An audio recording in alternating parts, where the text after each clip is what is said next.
হযরত মা খাদিজা রাদিয়াল্লাহু তাআলা আনহা তিনি বয়স হয়েছে, এমন সময় আল্লাহর নবী বললেন, ও খাদিজা, কবরটা বড় কষ্টের জায়গা, কবরটা নিরালা নিস্তব্ধ জায়গা, যে ঘরের কোনো জানালা নাই, যে ঘরের কোনো দরজা নাই।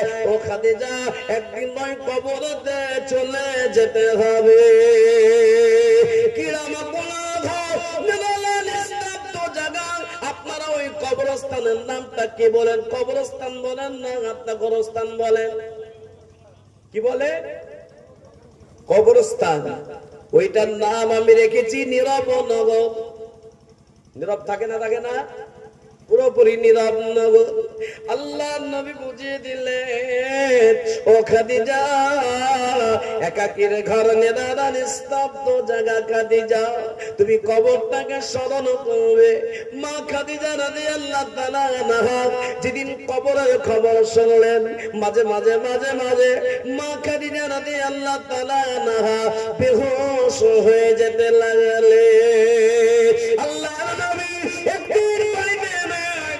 আল্লাহর নবী ছোট বেটের নাম কি বললাম?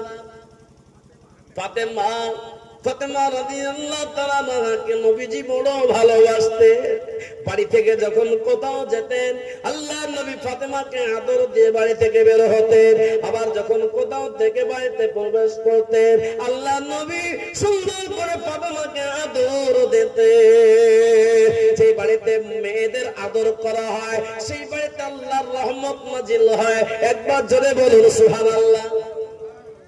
মেয়ের মাথাতে কেউ যদি হাত বুলিয়ে দেয়, নিজের মেয়ের মাথাতে কেউ যদি এরকম করে হাত বুলিয়ে দেয়, আল্লাহ সুবহানাহু ওয়া তাআলা যতগুলো চুল আছে মেয়েটার মাথায় ততগুলো সওয়াব দেয়। জেনে বলুন সুবহানাল্লাহ। মেয়ে মানে শান্তি। দেখবেন যাদের প্রথম মেয়ে আছে, আল্লাহ তাদের বরকতে ভরে দিয়েছে। হাজারো হাজারো হাজারো এরকম লোক দেখা গেছে। এ আল্লাহ ওয়ালা মা খাদিজা রাদিয়াল্লাহু তাআলা আনহা তিনি কবরকে স্মরণ করে ওই বাড়ির ভিতরে, বাড়ির আঙিনাতে এমন করে ঘুমিয়ে পড়েছে। মা ফাতেমা রাদিয়াল্লাহু তাআলা আনহা তিনি বসে বসে পাশেতে কাঁদতেছে। মাগো মা, আপনি কাঁদছেন, আপনি কথা বলেন না কেন? আপনি কথা উত্তর দেন না কেন? মা, আপনার হলো কি? এমন সময় নবীজি দরজার কাছে। আল্লাহর নবী সালাম ছাড়া বাড়িতে প্রবেশ করতেন না। আর আজ আমরা সালাম না দিয়ে বাড়ি ঢুকি, ঠিক না বেটি? জোরে বলুন। আমরা সবাই সালাম দিত। একবার আপনারা সালাম দেন তো দেখি, আপনারা কেমন সালাম দিতে জানেন? জোরে জোরে জোরে বলুন। ওই দেখেন ওই ছেলেটা দিচ্ছে না। জোরে বলুন। আসসালামু আলাইকুম বলি শেষ, আর কিচ্ছু নেই। আসসালামু আলাইকুম ওয়া রাহমাতুল্লাহি ওয়া বারাকাতুহু এই পর্যন্ত দিবেন। জেনে রাখবেন, এটা হাদিস বলছি, যে বাড়িতে সালাম হয় সেই বাড়িতে কোনো মানুষ যদি না থাকে, আল্লাহর ফেরেশতারা সেই বাড়িতে, আল্লাহর ফেরেশতারা সালামের উত্তর দেয়। বলুন সুবহানাল্লাহ। যে বাড়িতে সালাম নাই সে বাড়িতে আল্লাহর কোনো রহমত নাই। সেই জন্য আজকের এই জলসা থেকে বাড়িতে গিয়ে সালাম দিবেন তো। নবীজি প্রথম সালাম দিলেন, অন্য দিন সালাম দেন মা খাদিজা। ফাতেমা রাদিয়াল্লাহু তাআলা আনহা তিনি দৌড়ে এসে দরজাটা খোলেন। আল্লাহর নবী দ্বিতীয়বার সালাম দিলেন, উত্তর আসে না। নবীজি দ্বিতীয়বার সালাম দিলেন, উত্তর আসে না। আল্লাহর নবী এবার নিজের বাড়ি তাই প্রবেশ করলেন। আর আল্লাহর নবী বলেছেন, অন্যর বাড়ি হলে তিনবার সালাম দেওয়ার পর উত্তর যদি না আসে তোমরা ফিরে যাও। কিন্তু আজ আমাদের প্রত্যেকের বাড়িতে আজকে লাইসেন্স দেওয়া আছে, বলে যার বাড়ি যে রকম ঢুকতে পারো, কোনো সমস্যা নাই, ঠিক না বেটি? যে যেমনি ঢুকতে পারো, কোনো সমস্যা নাই। কিন্তু আমার মায়েরা, আমার ভাইয়েরা, আমি আজ আপনাদেরকে একটা পুরোপুরি ভাবে একবারে পরীক্ষিত আমলের একটা কথা বলবো। পরীক্ষিত আমলটা কি আজ আপনাদেরকে বলবো। আল্লাহ বলা বিশ্ব নবী সাল্লাল্লাহু আলাইহি ওয়াসাল্লাম জানিয়েছে, আসসালামু ক্বাবলা কালাম, তোমরা সালাম করো কথাবার্তা বলে। আসসালামু আলাইকা, আসসালামু আলাইকুম বাইনাকুম। আল্লাহর নবী বলেন, তোমরা সালাম করো, নিজেদের ভিতরে সালামের প্রচলন ঘটাও। কিন্তু মুসলমান আজকে ঝামেলা করতে পারে, মুসলমান কথা বন্ধ রাখতে পারে না। মুসলমানের চরিত্র হলো মুসলমান মুসলমানকে সালাম দেবে। এ আল্লাহ ওয়ালা বাপ বেটাকে সালাম দেবে, বেটি মাকে সালাম দেবে, স্ত্রী স্বামীকে সালাম দেবে, স্বামী স্ত্রীকে সালাম দেবে। আল্লাহর কসম করে বলি ওই বাড়িতে কোনোদিন সমস্যা হবে না। তাহলে আজ থেকে আমরা সালাম দেব, বলুন ইনশাআল্লাহ। এ বাবা আপনাদেরকে আজও বলি, এই যে আপনারা মালদা নাম শুনেছেন, মালদার একটা লোক, বেশ উপযুক্ত লোক, টাকাওয়ালা লোক, এসে বলছে বসে একটা তাবিজ দেন, আর আমি তাবিজটা দিলাম, সালাম দেবা তুমি বাড়িতে, আর দ্বিতীয় নম্বর নামাজ পড়বা। এ বাবা দুটোর ভিতরে দুটোই কাজ হয়ে গেছে, কিন্তু পরে আমাকে 3 দিন 4 দিন পরে বলছে মৌলানা সাহেব সব কাজই হয়েছে, সবই ঠিক আছে, কিন্তু বাড়িতে গিয়ে যখন সালাম দিচ্ছি দরজাতে, আমার ছেলেও বলছে, মেয়েও বলছে, স্ত্রীও বলছে, তুমি পীর সাহেবের বাপ বেটা কবে থেকে হইলা? কেন? তুমি সালাম দেওয়া যে আগে দিতেন এখন দিচ্ছ যে? আপনারা আজ থেকে সালাম দেবেন বলছেন কিনা যে ইনশাআল্লাহ সালাম দিব? আপনাদের বাড়ির মেয়েরা বলবে তুমি জলসা শুনে পীর সাহেব হয়ে গেছো, এ কথা বলবেই, কারণ সালাম দেন না আপনারা। আর পীর সাহেব যতই বলুক, আজ থেকে যদি সালামটা দিতে থাকেন ইনশাআল্লাহ আপনার বাড়িতে রহমত নাজির হবে। আমরা দিব তো ইনশাআল্লাহ? আমাদের বাড়ির ছোট ছোট বাচ্চারা যদি সালাম না দিয়ে ঢুকে যান আপনাকে ধরে নেবে, এই আপনি সালাম দিলেন না বলবে। সেই জন্য আজকে সালামের প্রচলন ঘটাবো, বলুন ইনশাআল্লাহ। আমার ভাইরা, আপনাদের গ্রামে স্বামী স্ত্রী মারপিট হয়? ভয়ে বলছে না গো, বাড়িতে ঢুকবে নাকি? হ্যাঁ, যাদের ঝগড়া হয়, যাদের স্বামী স্ত্রী ঝগড়া হয়, আজ থেকে সালামের প্রচলন ঘটিয়ে দিন। আপনি আমাকে ফোন করবেন, মৌলানা সাহেব সালাম দিলাম কিন্তু ঝামেলা তো বন্ধ হলো না। ইনশাআল্লাহ এটা পরীক্ষিত আমল। স্বামী স্ত্রী ঝগড়া ডেলি দিন লেগে থাকতো, কিন্তু স্বামী স্ত্রী যখন আপনার এই সালাম দিতে শুরু করে দিল, আল্লাহর পক্ষ থেকে তাদের ভিতরে মহব্বত আসলো, আর স্বামী স্ত্রী আর ঝগড়া হয় না। প্রায় আমার 350-400টা মহিলার এরকম হয়েছে, হুজুর একটা তাবিজ দেন, আর একটাই তাবিজ দিয়ে আমি বলি পরা তাবিজ ও সব চলবে না, ডাইরেক্ট তাবিজ, তুমি সালাম দিবা।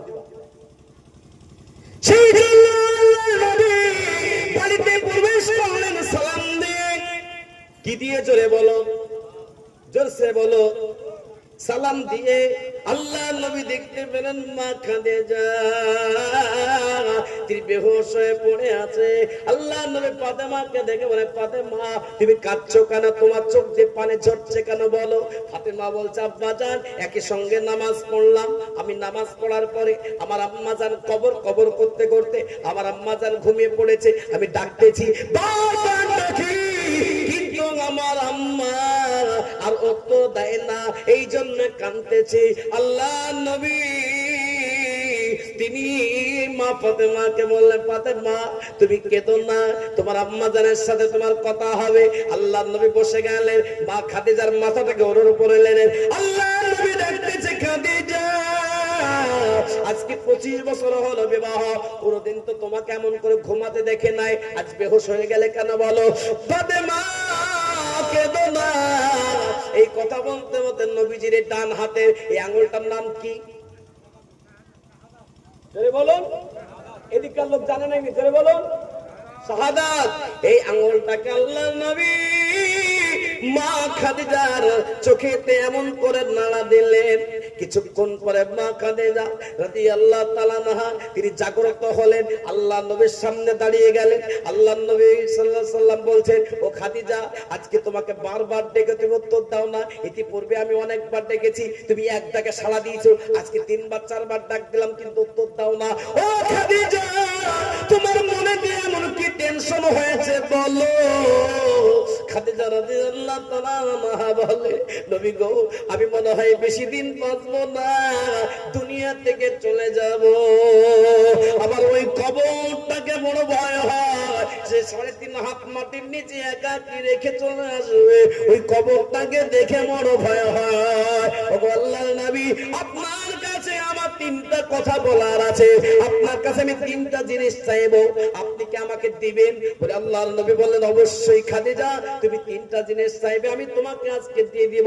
বলে কথা রাখবেন? বলে হ্যাঁ কথা রাখবো। বলে খাদিজা প্রথম নম্বরটা বলো। প্রথম নম্বরটা হলো নবী গো, আপনি বলেছেন স্বামী স্ত্রী যদি স্বামীর উপরে স্ত্রীর উপরে যদি স্বামীর নারাজ থাকে, বা স্ত্রীর উপরে স্বামী যদি নারাজ থাকে, বা স্বামীর উপরে স্ত্রী নারাজ থাকে, আল্লাহ নবী আপনি বলেছেন আল্লাহ নারাজ হবে। আর আখিরাতের প্রথম মঞ্জিল হলো কবর, কবরে তিনটা প্রশ্ন আসানো হবে না। নবী গো আপনি হলেন আমার স্বামী, আপনার কথাতে আমার ব্যবহারে যদি আপনি কখনো কষ্ট পেয়ে থাকেন নবী, আমার স্ত্রী হিসাবে আপনি আমার স্বামী হিসাবে আজকে আমাকে মাফ করে দিন। জোরে বলুন না, আর একবার জোরে বলুন না। আল্লাহু আকবার। বিশ্ব নবী বললেন খাদিজা তোমার ব্যবহারে, তোমার কথাতে, তোমার ওঠাতে বসাতে, তোমার চাল চলনে, তোমার চরিত্রতে আমি নবী একটা কোনদিন কখনো কষ্ট পাই নাই খাদিজা। দ্বিতীয়টা বলো। দ্বিতীয় নম্বর বলতে লাগলেন খাদিজা বলো। দ্বিতীয়টা বলতে লাগলেন ওগো আল্লাহর নবী আমি যেদিন মৃত্যু হয়ে যাব, আমার মৃত্যু খবরটা চতুর্দিকে যখন ছড়িয়ে যাবে, ওগো আল্লাহর নবী কেউ যাবে বাগেরকে, কেউ যাবে বাঁশ কাটতে, কেউ যাবে কবর খুঁড়তে, আর যখন আমার কাফন দেওয়ার সময়টা হবে, গোসলটা দিয়ে যখন আমার কাফনটা দেবে, ওগো আল্লাহর নবী আমার কবরটাকে বড় ভয় হয়। যেদিন আমার কাফনটা পরাবে, দুনিয়ার কোন কাপড় দিয়ে আমার কাফনের কাপড় বানাবেন না। বলে গেলে খাদিজা বলে কোনটা চা তাহলে বলো। বলে আপনার মাথার পাগড়িটা বা আপনার এই টুকরো টুকরো আপনার এই পট্টি লাগানো জুব্বাটা দিয়ে আপনি আমার কাফনের কাপড়ের ব্যবস্থা করবে। আল্লাহর নবী বললেন খাদিজা একটাই মাত্র মাথার পাগড়ি, একটাই মাত্র জুব্বা পট্টি লাগানো, আর তো আমার কোন কাপড় নাই।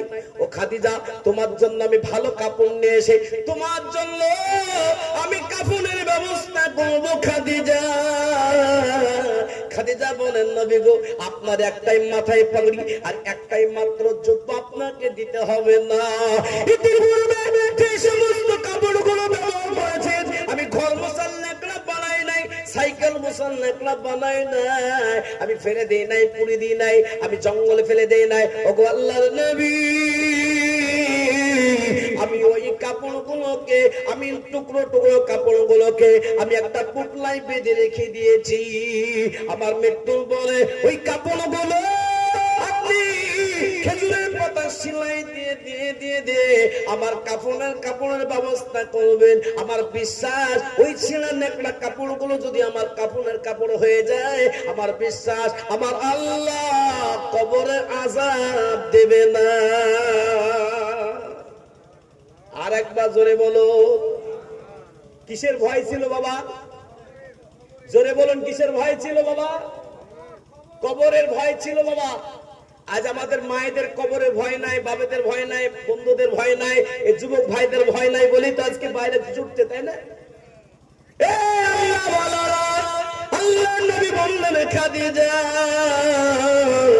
তুমি যখন কবরকে এত ভয় করো, আমি তোমাকে কথা দিচ্ছি আমার মাথার পাগড়িটা দিয়ে তোমার কাপড়ের ব্যবস্থা করে দেব। মা খাদিজা মুস্কি হাসলেন। মুস্কি হাসাটা কি সুন্নাত? যদি বলো সুবহানাল্লাহ। এই মুস্কি হাসা, আপনারা হাসিতেও সুন্নাত আছে বাবা, কিন্তু কিছু লোক আছে শয়তানি হাসা হাসে, হাসে না হাসে না? এ বাবা শয়তানি হাসি বুঝেন? শয়তানি হাসি একটা, আর একটা হলো সুন্নত হাসি। সুন্নত হাসিটা কি? নবীজি হাসতেন সুন্নত হাসি, সেটাকে বলে তাবাসসুম হাসি। ওই হাসিটার সংজ্ঞা কি? যারা শিক্ষিতা নারী আছেন, শিক্ষিতা ভাইরা আছেন, তারা শিক্ষিত ভাইরা আছেন যারা বুঝেন, তাবাসসুম হাসির অর্থ হলো আওয়াজ হবে না, কিন্তু ঠোঁটটা একটু ফেটা হবে আর সামনেকার দুটো দাঁত দেখতে পাওয়া যাবে, এর নাম হলো তাবাসসুম হাসি, মুস্কি হাসি।